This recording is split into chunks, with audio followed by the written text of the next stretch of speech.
Now let us just continue with the same example, but now the perspective is change.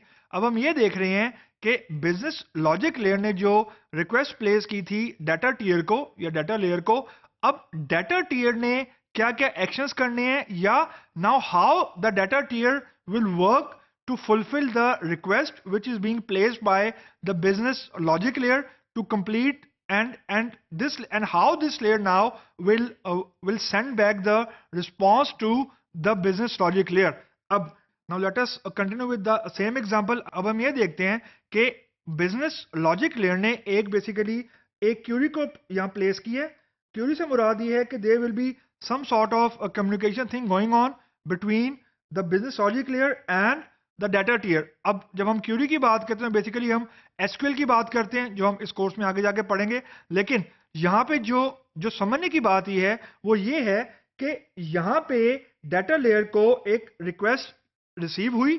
Request के अंदर ये चीज मौजूद थी कि दो या मल्टीपल न्यूमेरिक वैल्यूज उसे चाहिए, यानी बिजनेस लॉजिक लेयर को दो न्यूमेरिक वैल्यूज चाहिए जो दो डिफरेंट प्रोडक्ट का सम थी. यानी अब ये चीज डाटा टीयर को नहीं मालूम कि जो दो वैल्यूज इसने रिटर्न बैक करनी है to the business logic layer वो एक्चुअली हैं क्या. मतलब this layer as I mention previously is not an intelligent layer in term of कि कौन सा डाटा इंपॉर्टेंट है और कौन सा डाटा रिक्वेस्ट क्यों किया जा रहा है.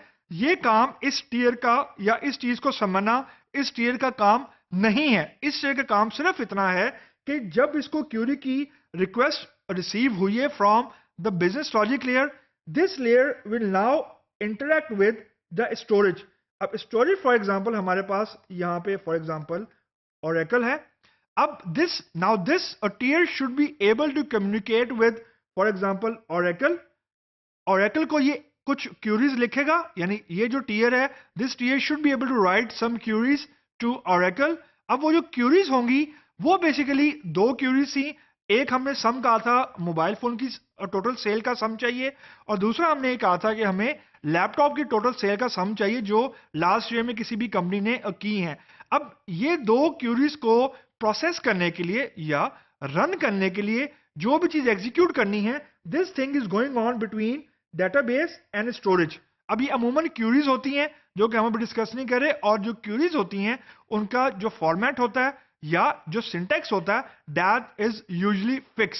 लेकिन की टू अंडरस्टैंड इज कि अगर फॉर एग्जांपल मैंने पहले डाटा स्टोर किया हुआ था ओरेकल के अंदर और मेरे पास ये क्यूरी आई, अब इस क्यूरी के दौरान something has happened and I deliberately switch to from Oracle to MySQL for example.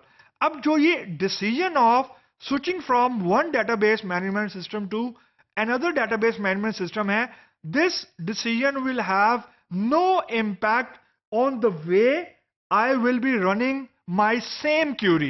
मतलब मुझे पहले भी दो न्यूमेरिक वैल्यूज चाहिए थी जो कि दो सेल्स को रिप्रेजेंट कर रही हैं, अभी भी मैं दो वैल्यूज को ही रिटर्न करूंगा. इंटरैक्ट करने का तरीका भी सेम होगा, क्यूरी भी अमूमन सेम होगी क्योंकि एसक्यूएल इज एन स्टैंडर्ड और हर आरडीबीएमएस एसक्यूएल को सपोर्ट करेगा to be an RDBMS actually. तो my decision from switching back to switching from Oracle to MySQL, it will have zero impact on the result which I will get as an response.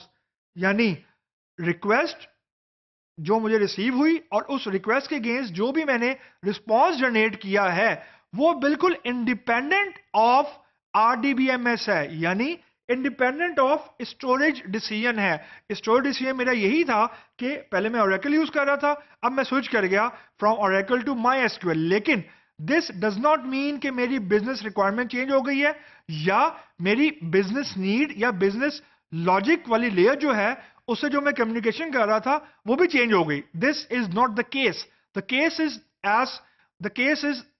The case will remain the same कि मुझे कुछ request receive हुई from a business logic layer and I have to give back certain response. तो independent of my RDBMS या storage decision I will give the response जो कि था. For example मैंने दो न्यूमेरिक वैल्यूज दे दी बिजनेस लॉजिक लेयर को और बिजनेस लॉजिक वाली लेयर के लिए ये डिसीजन बिल्कुल जस्ट लाइक अ ब्लैक बॉक्स है कि मैंने ऑरेकल से माइस को स्विच किया भी है कि नहीं कि उसको नहीं पता, क्योंकि ये इंटरनल डिसीजन है।